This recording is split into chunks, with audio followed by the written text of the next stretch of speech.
Don't read just watch എന്നുള്ള play സീരീസിലേക്ക് എല്ലാവർക്കും ഹാർദവമായ സ്വാഗതം. ഇംഗ്ലീഷിലുള്ള ഏതെങ്കിലും പുസ്തകത്തിന്റെ 2-3 പേജ് നിങ്ങൾക്ക് വേണ്ടി വായിക്കുന്നതായിരിക്കും. ഇന്ന് നമ്മൾ എടുത്തിട്ടുള്ള പുസ്തകം എന്ന് പറയുന്നത് 21 Lessons for the 21st Century. നീങ്ങി ഒരു ചുവന്ന സ്വിച്ച് കാണുന്നുണ്ടോ? കാണുന്നുണ്ട്. ഈ സ്വിച്ചിന്റെ കാര്യമാണ്. നമ്മളിൽ ഭൂരിഭാഗം ആളുകൾക്ക് പുസ്തകം വായിക്കുക എന്ന് പറഞ്ഞാൽ കുറച്ച് മടിയുള്ള കാര്യമാണ്, അല്ലെങ്കിൽ വായിച്ചു തുടങ്ങുക, വായനാശീലം തുടങ്ങുക എന്നൊക്കെ പറഞ്ഞാൽ കുറച്ച് ബുദ്ധിമുട്ടുള്ള കാര്യമാണ് അല്ലേ. അപ്പോൾ വായനാശീലം എളുപ്പത്തിൽ തുടങ്ങുന്നതിന് വേണ്ടിയിട്ട്, അല്ലെങ്കിൽ വായിച്ച് ഒരു ട്രാക്കിലേക്കൊക്കെ വരുന്നതിന് വേണ്ടിയിട്ട്, വായിക്കാൻ മടിയുള്ള എല്ലാ ആളുകൾക്കും വേണ്ടിയിട്ടാണ് ഈ സീരീസ്. അപ്പോൾ വലിച്ചു നീട്ടുന്നില്ല, വീഡിയോ കേൾക്കാം, അല്ലെങ്കിൽ ഓഡിയോ പോഡ്കാസ്റ്റുകൾ നിങ്ങൾക്ക് കേൾക്കാം. ഒന്നാമത്തെ തുടക്കാട്ടോ നമ്മൾ എഡ്യൂക്കേഷൻ എന്നതാണ് ഇതിൻ്റെ ഒരു ടോപ്പിക്കിൻ്റെ പേര്. സ്റ്റോറി ഒന്നല്ല, ഒരു സീരീസാണ്. Change is the only constant. മാറ്റം മാത്രമാണ്, മാറാത്തതായിട്ടുള്ളത് മാറ്റം മാത്രമാണെന്നൊക്കെ പറയുന്ന പോലെ change is the only constant. Humankind is facing unprecedented revolutions. All our old stories are crumbling and no new stories have so far emerged to replace them. How can we prepare ourselves and our children for a world of such unprecedented transformations and radical uncertainties? A baby born today will be 30 sometimes in 2050. If all goes well, that baby will still be around in 2100 and might even be an active citizen of the 22nd century. We'll teach that baby that will help him or her survive and flourish in the world of 2050 or of the 22nd century. What kind of skills will he or she needs in order to get a job, understand what is happening around them, and navigate the maze of life? Unfortunately, since nobody knows how the world will look like in 2050, not to mention in 2100, we don't know the answer to these questions. Of course, humans could never predict the future with accuracy, but today it is more difficult than ever before, because once technology enables us to engineer bodies, brains and minds, we can no longer be certain about anything, including things that previously seems fixed and eternal. 1,000 years ago, in 1018, there were many things people didn't know about the future, but they were nevertheless convinced that the basic features of human society were not going to change. If you lived in China in 1018, you knew that by 1050 the Song Empire might collapse, the Khitans might invade from the north and plague might kill millions. However, it was clear to you that even in 1050, most people would still work as a farmers and weavers. Rulers would still rely on human staff, their armies and bureaucracies. Men would still dominate women. Life expectancy would still be about 40 and the human body would be exactly the same as in 1018. Poor Chinese parents taught their children how to plant rice or weave silk, and wealthier parents taught their boys how to read the Confucian classics, write calligraphy or fight on the horseback, and taught their girls to be modest and obedient housewife. It was obvious those skills would still be needed in 1050. In contrast, today we have no idea how China or the rest of the world will look in 2050. We don't know what people will do for a living. We don't know what armies or bureaucracies will function, and we don't know what gender relation will be like.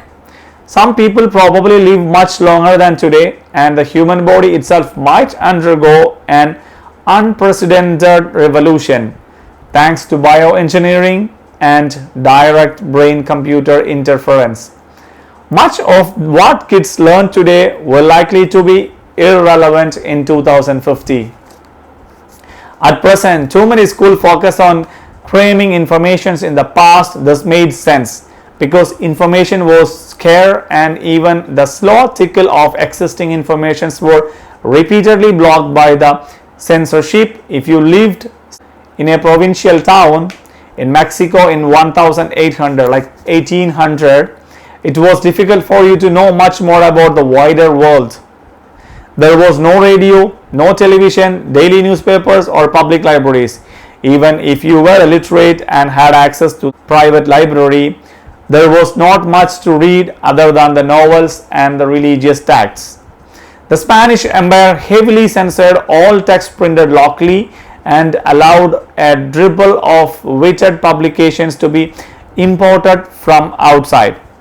Much the same was true if you lived in some provincial in town Russia, India, Turkey, China, when modern schools came along teaching every child to read and write, implementing the basic facts of geography, history, and biology. They represented an immense improvement. In contrast, in the 21st century, we are flooded by the enormous amounts of information. This enormous was there in our previous video, a lot of. And even the censors don't try to block it. Instead, they were busy spreading misinformations or distracting us with irrelevancies. If you live in some provincial Mexican town and you have a smartphone, you can spend many lifetimes just reading Wikipedia, watching TED Talks, and taking free online courses. No government hope to conceal all the information it doesn't like. On the other hand, it's alarming easy to inundate the public with conflicting reports and red herring.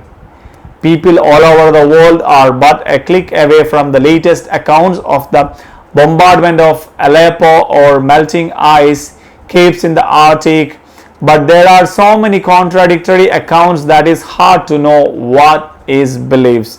Besides, countless other things are just a click away, making it difficult to focus. And when politics and science look too complicated, it is tempting to switch to some funny cat videos, celebrity gossips.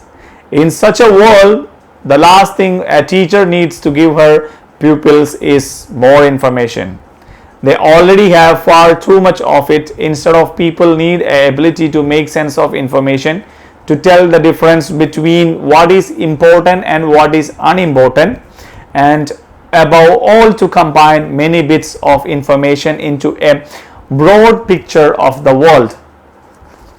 In truth, this has been the ideal Western liberal education for centuries, but up till now, even many Western schools have been rather slack by fulfilling it. Teachers allowed themselves to focus on showing data while encouraging pupils to think of themselves. Due to their fear of authoritarianism, liberal schools had particular horror of grand narratives. They assumed that as long as we give students a lot of data and modicum of freedom, the students will create their own picture of world. And even if this generation failed to synthesize all data into a coherent and meaningful story of the world, there will be a plenty of time to construct a good synthesis in the future. We have now run out of time.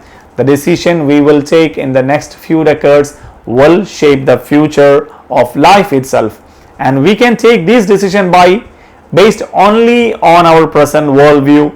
If this generation lack a comprehensive view of the commons, and the future of life will be decided at the random. This is all about the education.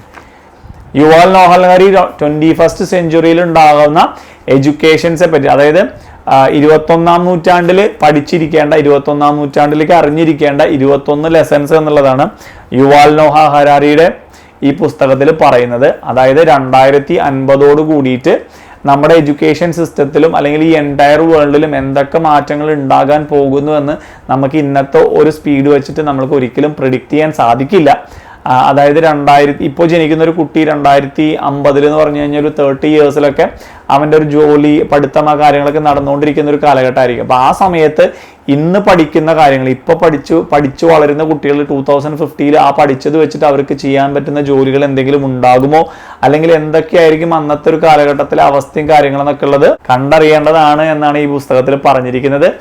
അപ്പോൾ ഇതിന് മുൻപത്തെ എപ്പിസോഡുകൾ കാണാത്തവരാണെന്നുണ്ടെങ്കിൽ ഡിസ്ക്രിപ്ഷനിൽ link കൊടുത്തിട്ടുണ്ട്, കണ്ടു നോക്കുക. Don't read, just watch. This is Shiju Thomas signing off. Take care, bye bye.